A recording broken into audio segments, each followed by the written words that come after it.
Multiple sclerosis is an unpredictable and frightening degenerative autoimmune inflammatory disease of the central nervous system, in which our body attacks our own nerves. It often strikes in the prime of life and can cause symptoms in the brain, cognitive impairment in the eye, painful loss of vision, tremor, weakness, loss of bladder control, pain, and fatigue. The most frequently prescribed drug for multiple sclerosis is beta-interferon, which can make you feel lousy and cost $30,000 a year, but hey, it might be worthwhile if it actually worked. We learned last year that it doesn't seem to prevent or delay long-term disability. That leaves chemo drugs like mitoxantrone that causes irreversible heart damage in 1 out of every 8 people who go on the drug, and treatment-related acute leukemia. It causes leukemia in nearly 1% of people who take it. But hey, MS is no walk in the park. If only there was a cheap, simple, safe, side effect-free solution that also just so happened to be the most effective treatment for MS ever described.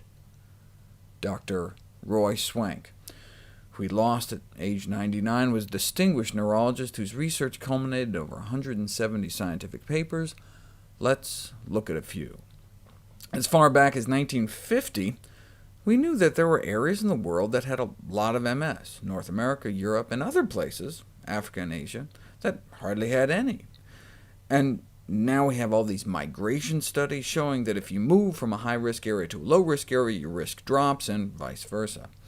So it seemed less genetics and more lifestyle. Dr. Swank had an idea, as he recounted in an interview with Dr. John McDougall at the ripe young age of 84. It seemed possible to me that this could be a matter of food, because the further north you go, the less vegetarian life is led, and the more people are carnivores, you might say. They spend a lot more time eating meat. After looking at the multiple sclerosis data from World War II in occupied countries where meat and dairy were rationed, and his famous study in '52 finding the frequency of MS directly related to the amount of saturated animal fat consumed daily in different areas of Norway, he concluded it might be the animal fat, so he decided to put it to the test by restricting people's intake of saturated animal fat. Here's his first 47 patients, before cutting out about 90% of the saturated fat from their diet, and here's after, showing a decrease in both the frequency and severity of MS attacks. Normally, you're lucky if you get people to stick to a diet for 6 months, and so that's why most dietary trials last a year at the most. This is reporting results from the first 3.5 years. Then came the 5.5-year follow-up. He adds another 100 patients. Then the 7-year follow-up, published in the Annals of Internal Medicine. Then the 20-year follow-up, the 34-year follow-up. How did they do? If you can get people early in their disease, when they're only mildly disabled, and restrict their saturated fat intake, Dr. Swank showed he could stop their disease in 95% of cases. No further disability 34 years later. But if they started slacking on their diet even years in, their disease could become reactivated. It felt so great, they were like, hey, I can cheat a little bit, I got this disease under control. But eating just 8 grams of saturated fat more a day was accompanied by a striking increase in disability and nearly tripling the death rate. How about a 50-year follow-up? They were able to track down 15 of the original patients that stuck to the diet, now in their 70s and 80s, with multiple sclerosis for over 50 years. And 13 out of 15 were walking around normal in all respects. They were active and, evidently, unusually youthful looking. Conclusion: this study indicated that, in all probability, MS is caused largely by consumption of saturated animal fat. He thought it was the sludging of the blood caused by even a single meal of saturated fats that can clog tiny capillaries that feed our nervous system.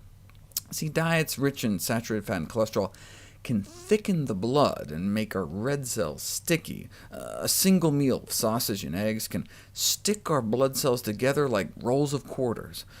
And this kind of hyperaggregation can lead to a reduction in blood flow and oxygenation of our tissues. If you put someone's blood through a machine that sucks out about 90% of the cholesterol in their blood, you can demonstrate an immediate improvement in microcirculation in the heart muscle. But what about the brain? Eyes are the windows to your brain. You can visualize in real time changes in blood vessel function in the retina at the back of the eye, which gives you a sense of what's happening further back in the brain. And if you lower the cholesterol level in the blood, you can immediately get a significant improvement in vasodilation. The little veins open wider and let the blood flow. So yes, it could be the saturated fat leading to clogging of our capillaries, but now we know animal fats can have all sorts of other deleterious effects, such as inflammation, so who knows what the actual mechanism may be by which cutting animal fat can cut MS progression. Regardless, patients with MS that follow a diet with no more than 10 or 15 grams of saturated fat can expect to survive and thrive to a ripe old age.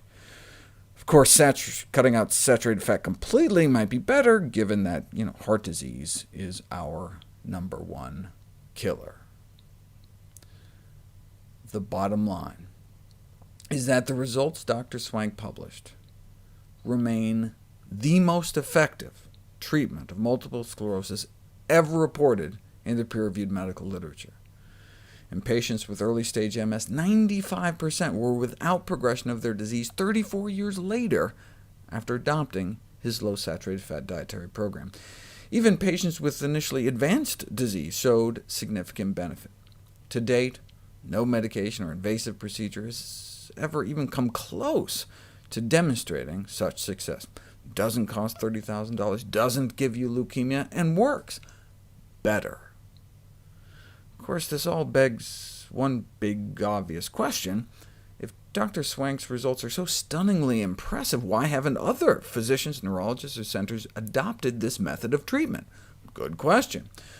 One reason may be that MRI machines weren't invented until the 1970s. MRIs are how we track the progress of MS today. We don't have to rely on patients' subjective reports or doctors' clinical judgments. We can see the disease get better or worse right there in black and white. It's like in the 1970s when Nathan Pritikin appeared to reverse heart disease by the thousands, but no one took him seriously until angiography was invented, and the likes of Ornish and Esselstyn could hold up images like this, proving conclusively that a plant-based diet could literally open up arteries right there in black and white. So what we need is someone to repeat Swank's experiments today with MRI scans every step of the way, and I'm happy to report that exact experiment was just completed by Dr. John McDougall. Dr. Swank was one of Dr. McDougall's medical mentors, and Dr. McDougall is one of mine. Study enrollment was completed last year, and we should have the results sometime soon.